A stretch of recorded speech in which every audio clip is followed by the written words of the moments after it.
The Kelly Clarkson show opened like any other day. The audience buzzed with anticipation. Cameras rolled, and Kelly stood at center stage with her signature warm smile.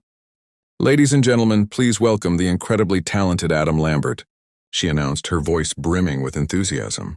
Adam strode out in a sleek leather jacket, every bit the rock star, confidence radiating from him. He flashed his trademark grin as he settled into the guest chair. "Thanks for having me, Kelly. Always a pleasure." "Well, the pleasure's all mine," Kelly replied, shuffling her note cards.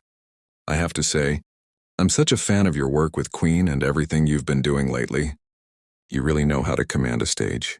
Adam smirked slightly. "Well, I learned from the best. Some of us had to work a little harder to get where we are. You know what I mean?" The remark hung in the air. Kelly's smile flickered. "I'm sorry, what do you mean by that?" Leaning back, Adam's tone sharpened. "I mean, some of us didn't have the luxury of winning a reality show and getting handed a record deal on a silver platter." The audience went silent. Kelly gave a light laugh, trying to smooth the tension. "Well, American Idol was hardly a silver platter. That was a lot of hard work and, the voters decided." "Right," Adam repeated, his voice edged with sarcasm. "The voters. Middle America voting for the girl next door. Must have been nice to fit that mold so perfectly." Kelly's smile stiffened. "Adam, I'm not sure where this is coming from, but maybe we should talk about your new music." "Oh, now you want to change the subject?" Adam pressed. Kelly, I've been wanting to have this conversation for a long time. Do you know how many interviews I've done where people compare me to you? Where they ask why I couldn't win like you did? I never asked to be compared to anyone," Kelly said firmly. "And I certainly never said anything about your season or your talent." "You didn't have to," Adam shot back. "Your existence said it all. The wholesome, relatable winner versus the theatrical runner-up. The safe choice versus the risky one." Kelly set her note cards aside and faced him directly. "I don't know what you're trying to accomplish, but this isn't fair to either of us or to our fans." Adam laughed bitterly. "You want to talk about fair? Let's talk about how you've been positioned as America's sweetheart, while artists like me had to claw for every ounce of respect."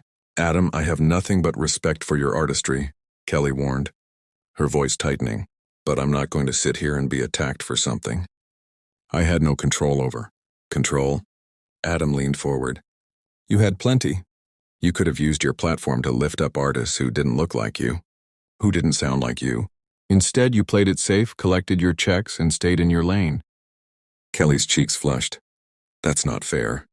I've supported countless artists throughout my career. I've used my platform to promote diversity and inclusion." "Have you, though?" Adam pressed. "Or have you just done the bare minimum to look good while benefiting from a system designed to favor people exactly like you?" Kelly's voice rose. "What does that mean, Adam?" "The pretty non-threatening girl next door," he said coolly. "The perfect package for mainstream consumption." Kelly shot up from her chair. "I think we're done here."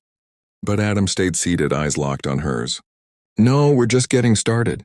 This is the conversation that should have happened years ago." "This isn't a conversation," Kelly snapped, trembling slightly. "This is you ambushing me on my own show." Adam finally stood, meeting her energy. "Then let me make it crystal clear. You represent everything wrong with this industry. The safe, marketable choice. The one who lets executives sleep easy, knowing they can put you in a box." Kelly steadied her voice. "I never asked to be put in a box. I've spent my entire career breaking out of limitations people placed on me." "Have you?" Adam circled his chair, eyes never leaving hers. "Because from where I'm standing, you've been content to stay right where they put you. The safe pop star, the daytime host, the girl who never rocks the boat. I've sold millions of albums. I've won Grammys. I've built a career I'm proud of without tearing others down." "Built on what foundation?" Adam demanded. "On a system that rewards conformity over artistry, vanilla over substance." Kelly let out a sharp laugh. "That's rich, coming from the guy who spent years convincing people he was the next Freddie Mercury." The audience gasped. Adam's expression darkened. "Don't you dare diminish what I've accomplished with Queen. Brian and Roger chose me.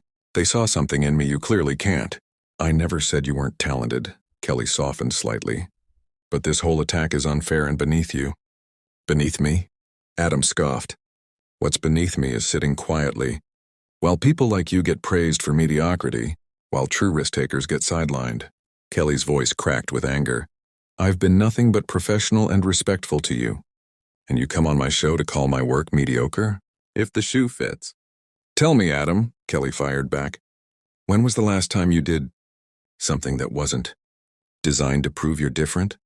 You've built your whole career on being theatrical, on standing out, and now you're blaming me because America didn't vote for you.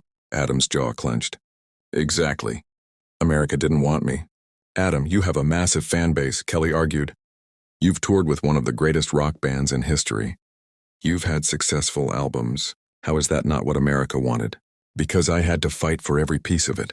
Adam's voice cracked. While you got handed a record deal, a talk show, a perfect trajectory, I had to be twice as good to get half the recognition. Kelly paused, her tone turning cold. You're right. I did get opportunities. I had advantages. But I've never let that make me bitter. I never used it as an excuse to tear people down. You think this is about bitterness? Adam's voice was incredulous. Yes, I do, Kelly shot back. You're angry your journey wasn't easier. Instead of channeling it into change or art, you're taking it out on me because I'm an easy target. Adam flinched as if struck. Easy? You're the least easy target in this industry. You're protected by your image, your fan base, your wholesome brand, and you're protected by your victim narrative. Kelly countered without hesitation. Poor Adam Lambert. Too talented for mainstream success. Too artistic for the masses. A great story, but not the whole truth. Adam's voice dropped dangerously low. You think facing discrimination and working twice as hard is just a narrative? I think weaponizing those struggles to attack me is a narrative. Kelly shot back. You ambushed me with resentment that has nothing to do with me personally. You really don't get it, do you? Adam muttered. No, Adam, you don't get it, Kelly said, stepping closer. You think I owe you something. You think I should apologize for my success to make you feel better about yours. But I won't. I've worked too hard and sacrificed too much to let anyone diminish what I've built. I never asked you to apologize, Adam said, though his conviction faltered.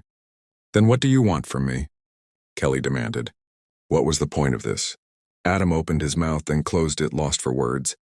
That's what I thought, Kelly said quietly. You don't want anything from me. You just wanted someone to blame, and I was convenient. Adam's jaw tightened, but he stayed silent.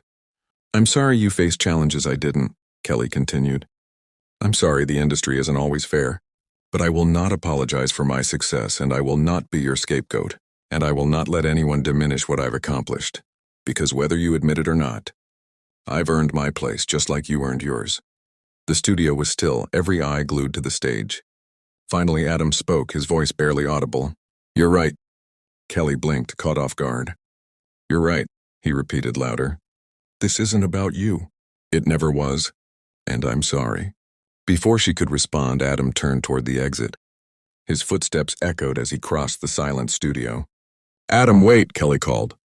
He paused at the door, his hand on the handle. For what it's worth, Kelly, you're right about something else too. I am bitter, and that's on me, not you. With that, he walked out, leaving the stunned audience and production crew frozen in disbelief. Kelly stood alone in the middle of her stage, visibly shaken, the weight of the confrontation settling heavy over the room.